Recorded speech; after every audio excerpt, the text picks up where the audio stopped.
Okay, so here's the separate video. This is the just practical stuff that we want to make sure that everybody gets a hold of. The guys, here are a couple things for you. Girls, here's a couple things for you when you go out on dates, some things to expect and some things to make sure that you do. Number one, guys, pay for the activities. Some of you guys are like, man, I wish I hadn't opened this video. But no, seriously, guys, pay for the activities. You need to be, if you're mature enough as a man to date, then you need to be mature enough as a man to pay for things. This is setting a standard. It's showing the girl that you can provide or that you're willing to work and provide for her. This is part of just getting to know her and her getting to know you. Now, I'm not saying that there aren't times when she can't pay or she can't do some things, but listen, you should not be like, I got me a sugar mama. She's going to pay for everything that I do. I had friends that did this in high school, and it honestly just made me sick. So listen, guys, this is Alan's opinion, okay? But as men, we are called to set the standard. We should be called to lead, and the way we lead and provide input in the relationship is by being the man, okay? So do that. It also may mean you don't get together as much. That's not a bad thing. Before you're married, listen, you're not married. So you don't need to be acting like you're married. Otherwise, you're going to be like, when you do get married, you're going to go, what do we do now? This is not new. This is not normal. This is not unusual. This is normal. Listen, enjoy the time that you have to date a girl. Ladies, enjoy the time you get to date a guy.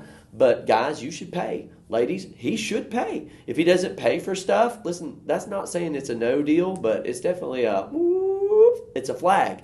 Because again, he's not stepping up into the role that he should. Now guys, I understand, the world doesn't teach us that anymore. Let me tell you, let's learn it, let's grow, let's recapture masculinity, and let's be the men that God has called us to be. Secondly, again, ladies, you can pay. This is tied to it. Ladies, you can pay some, but like for instance, let it be more like, hey, he paid this week, maybe you pay next week, or he paid this time, he bought dinner, maybe you wanna get a drink or a snack or something. Hey, I want to go get this. Would you like something? Right? Another way that you can contribute and say, hey, I'm enjoying this, and hey, this is great. You can contribute as well, but it still not be, hey, I'm expected to pay for this. If the guy rolls up to McDonald's every meal, listen, that's a little bit of a flag there. One, it's not the healthiest thing, right? But it shows that, again, he's not taking the time to think this through and do those kind of things. You can always grab something. I'm not saying there's anything wrong with McDonald's, but ladies, don't let that be the only place that he takes you. That's a problem, right? Also, if he kind of moves aside and lets you get your own, listen, that's another little flag. Again, he should be providing for you. He should be doing that. Ladies, don't undersell yourselves. Don't undervalue yourselves, because you have an immense worth, not only in God's eyes, obviously, but in your parents' eyes and in your future spouse's eyes too. Make sure he takes care of you and does that as well, okay? Gentlemen and ladies, meet folks. Guys, while you're at home and while she's at home, you need to meet a parent. You need to introduce yourself to them. You doesn't need to be like an undercover dating operation. You need to introduce yourself to them. This is building trust with her parents.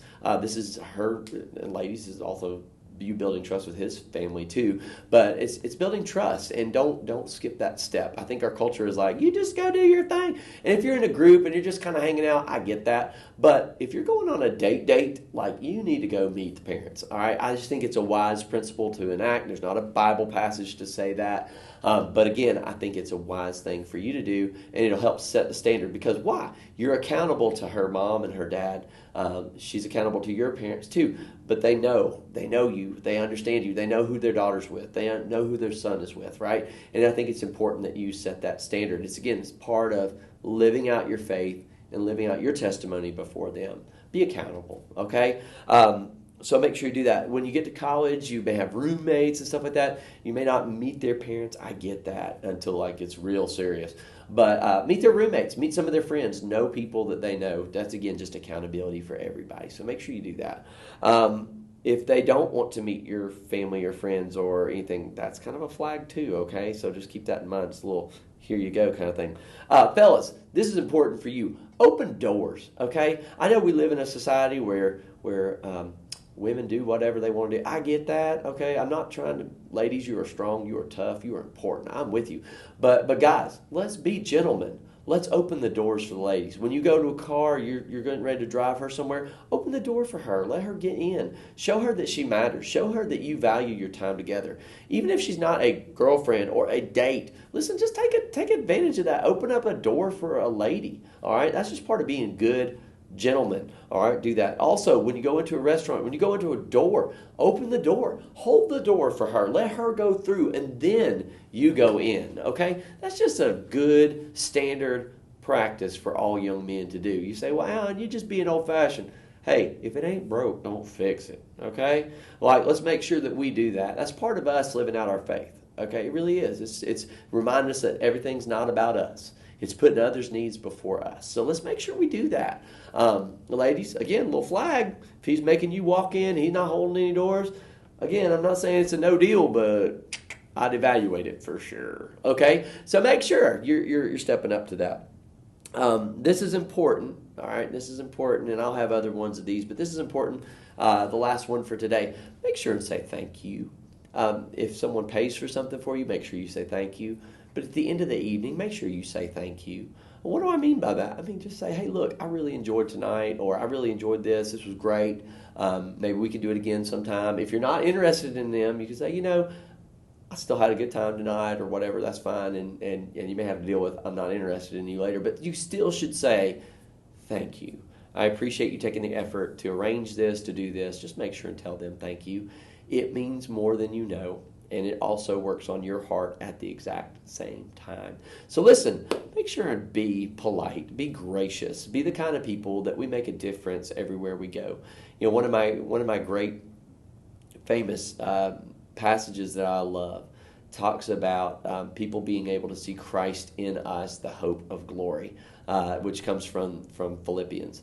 And so I love that, and I want to challenge all of us to make sure that we're letting Christ shine through us, through what we say and what we do, and through the attitude that we have too. So listen, these are just practical, simple stuff. Make sure you keep that together and make sure that you reflect Jesus in all that you say and do. Again, thank you guys for being a part. Hope to see you soon. And yeah, I think that about covers it. Have a great day, and we'll talk to you soon. See you guys.